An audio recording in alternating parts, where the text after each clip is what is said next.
The night had the kind of crispness Boston saves for October, the sort that carries the smell of wood smoke and damp leaves through Beacon Hill. I had just finished dinner with my son, Matthew, at a small Italian place on Charles Street. For once, the conversation hadn't been sharp or strained. We'd laughed about old stories, shared a bottle of wine, even managed to talk about baseball without drifting back to business. It felt right, almost like it used to be when he was a boy, when Elizabeth was still with us. We stepped outside into the cool air, and I felt lighter than I had in years. My son walked a pace ahead, his tailored coat catching the lamplight, his phone buzzing now and then in his pocket. I let him be. No point interrupting when he seemed so intent on showing me this evening was for us. As we reached the crosswalk, I adjusted my Red Sox cap, the old one Elizabeth had given me back in '95. I was thinking about Fenway, about how tomorrow's game against the Yankees might be the start of a new tradition for us. Just then, a man brushed past and grabbed my arm, firm enough to make me stumble. "Stop," he hissed. His grip was strong, his voice urgent. "It's a trap." Before I could react, a truck tore through the intersection, its engine screaming, moving far too fast for these narrow streets. Another half step, and I'd have been crushed beneath it. The air seemed to split in two, the roar of the truck fading into silence, the pounding of my heart filling the void. I turned, shaken, staring at the man. His face was partly shadowed beneath the street lamp, but something in his eyes, familiarity. "Who the hell are you?" I demanded. "How did you know?" He leaned closer, his breath visible in the cold air. "Don't you recognize me?" I froze. His features came into focus. Older, harder than memory, but undeniably known. Recognition cut through me like glass, and in that instant, my world tilted off its axis. The moment replayed itself in my mind hours later as I sat by the fireplace, the same one Elizabeth and I had chosen together 30 years ago when we first bought this brownstone. Its crackle had always soothed me, but that night the sound only sharpened the questions in my head. I folded my newspaper carefully, slipping off my reading glasses, trying to find order in the ritual. Across from me, Matthew paced like a restless animal, his designer shoes clicking on the Persian rug. "You're selfish," he said suddenly. His voice cut through the room like a blade. I rose slowly, every inch of my 6 feet 2 inches frame a reminder of who I was, what I'd built. At 68, my shoulders still squared the way they had when I was a young man in the service. "Selfish," I repeated. "That's an interesting choice of words." The firelight flickered against his Armani suit. The polish of his life laid bare against the scars on my hands. The hands that had poured concrete, hammered beams, signed paychecks. "Dad," he said, exasperated, "you're too old to be clinging to everything. It's time to let me take over." "I'm ready." "Ready?" I laughed, but there was no humor in it. "You mean entitled? There's a difference." His jaw tightened, his posture stiff. "I graduated Harvard. I've worked at the company for 15 years. I know how to modernize it." I stepped closer, the smell of his cologne mixing with the earthy smoke of the hearth. "Harvard doesn't teach you what 42 years of 16-hour days taught me." "This isn't fair," he shot back. "To me, to the company. You can't hold on forever."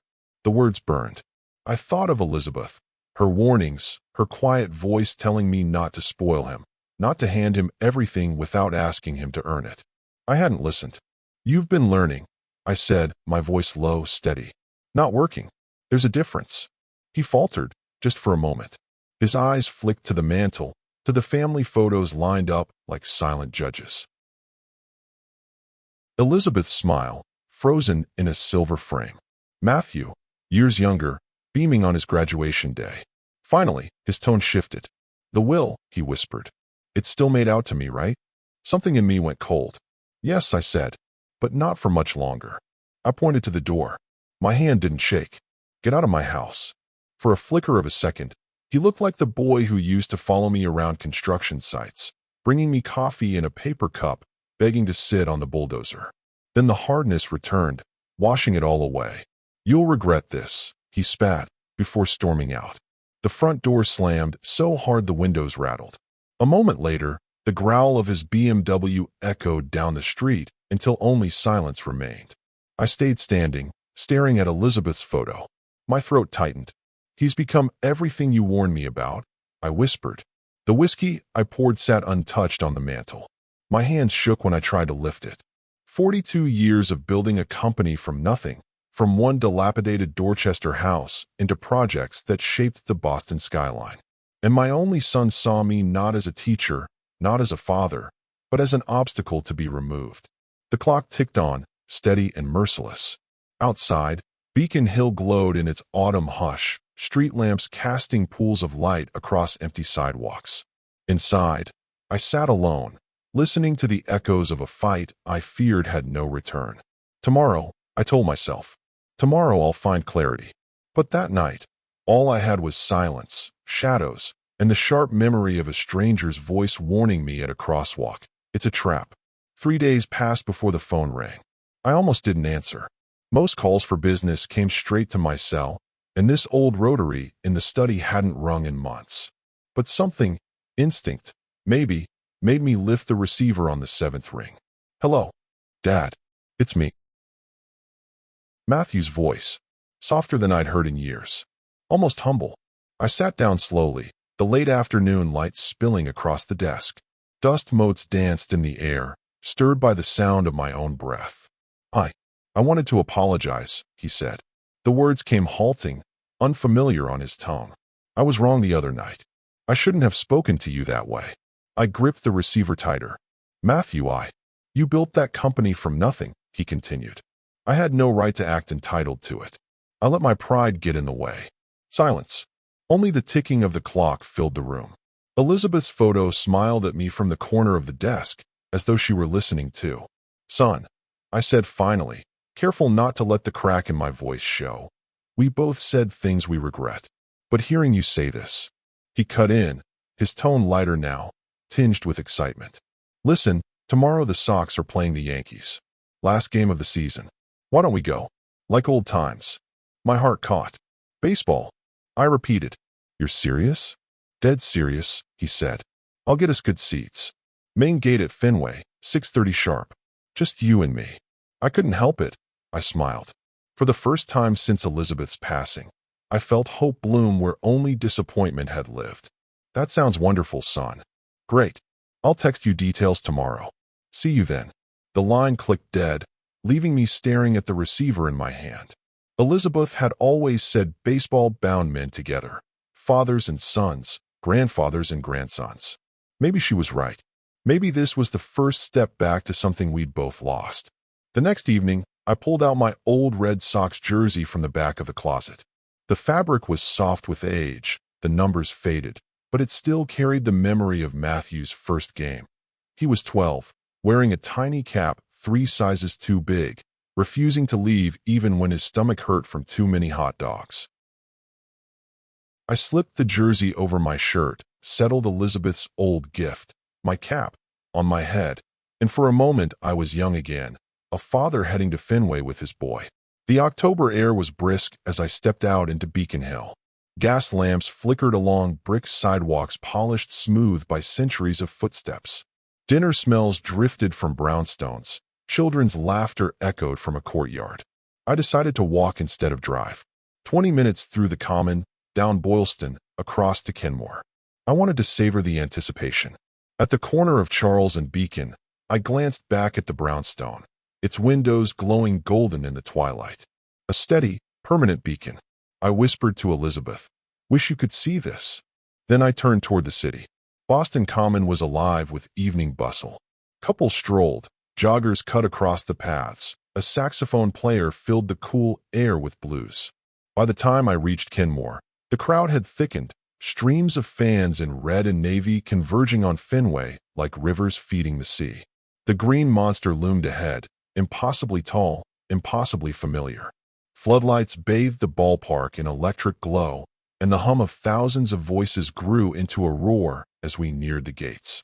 I spotted Matthew waiting near the main entrance, phone in hand, hair slicked back just so. He looked sharp, modern, but when he smiled at me, I caught a flash of the boy who used to beg for autographs and scorecards. "Dad," he called out, pocketing his phone. "You made it." I laughed. "You doubted me?" "Not for a second." He grinned, clapping me on the back, leading me toward the turnstiles. Wait till you see these seats. Inside, Fenway was alive in a way no place else could be. The smell of hot dogs and popcorn, the vendors hawking beer, the organ music drifting across the stands. It all came rushing back.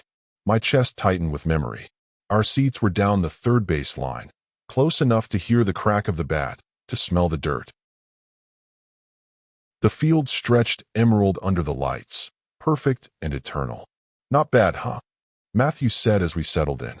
Not bad at all, I admitted. For the first few innings, we were just fans again. We cheered, we groaned, we talked about players past and present. For once, business didn't come up. I let myself believe. Maybe Elizabeth had been right. Maybe patience really was paying off. But as the game wore on, I noticed little things. The way Matthew kept checking his phone, texting between pitches. The way his eyes darted, scanning the crowd more than the field. Something unsettled me, but I pushed it aside. Then, in the seventh inning stretch, as the crowd rose to sing, "Take me out to the ball game," Matthew leaned close, his voice low enough only I could hear. "Dad," he said, almost casually, "about the will." I stiffened. "You said you were going to change it. Did you mean that?" The roar of 30,000 fans singing drowned out my silence. My throat went dry. I looked at him, my son, my blood, and for the first time, I saw not just impatience or entitlement, but calculation. The same calculation I'd glimpsed days before when he'd whispered about inheritance. And in that moment, Elizabeth's warning came back to me, sharper than ever. Don't let him forget the value of work. Don't hand him everything. The game carried on around us, but I knew something had shifted. This night wasn't about baseball. It was about legacy, about trust, about whether the bridge between us could still hold, or whether it was already burning beneath our feet. The Sox pulled ahead in the eighth. Fenway shook with noise, stamping feet, clapping hands, the rumble of a city's heartbeat. But for me, the sound came from far away, muffled, like I was listening underwater.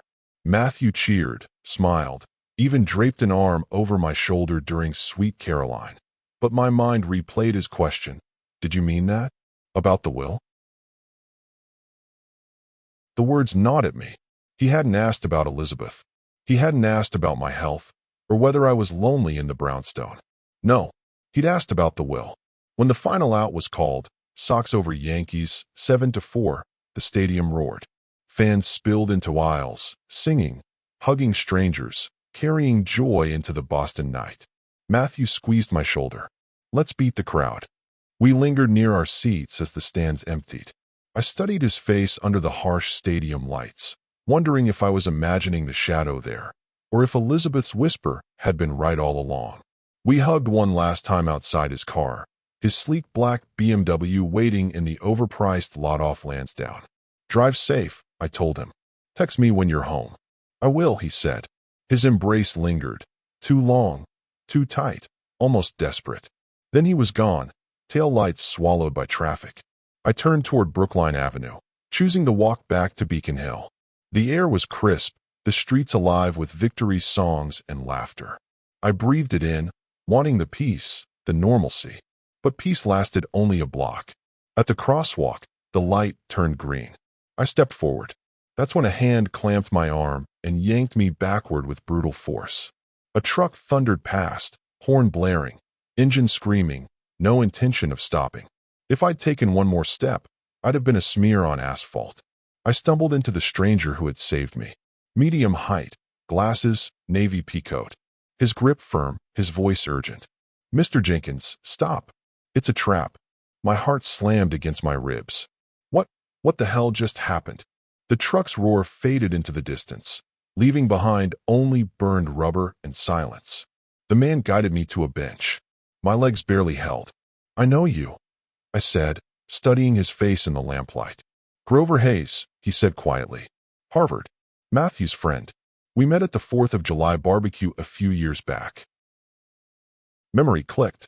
Yes, the lawyer. The polite young man Elizabeth had liked. He removed his glasses, cleaned them with trembling fingers. Matthew told me his plan. The words were colder than the October air. "What plan?" Grover looked me in the eye. "He hired that driver. $50,000 for a hit and run. Tonight was supposed to be your last walk home." My breath caught. The jersey I wore, Elizabeth's gift, Matthew's childhood memory, suddenly felt like a costume in some grotesque play. "No," I whispered. "We reconciled."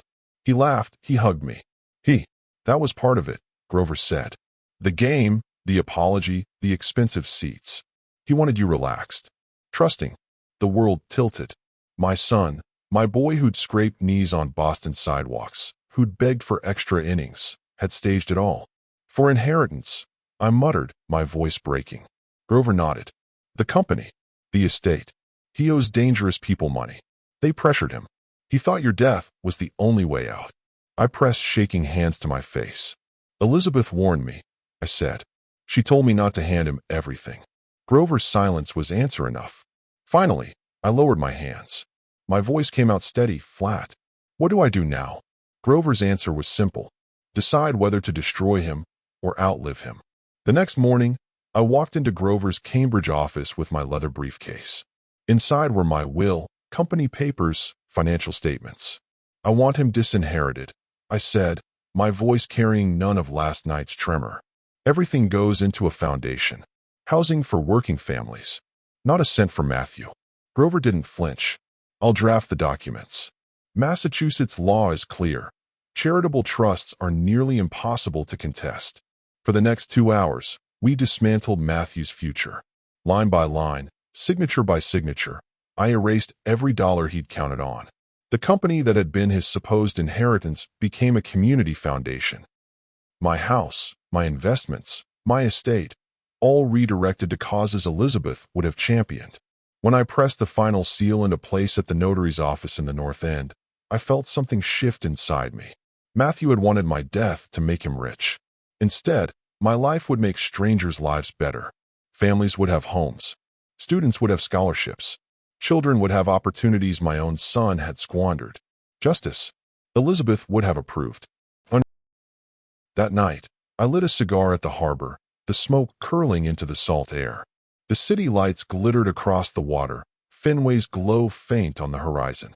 Somewhere out there, Matthew was waiting for news of my accident, waiting for inheritance that would never come. I exhaled smoke, tasting both bitterness and peace. He'd tried to make me vanish. Instead, I had made him invisible, cut clean from the legacy he thought was his birthright. The Sox had beaten the Yankees, but I'd scored the greater victory, not by swinging harder, by refusing to play his game at all.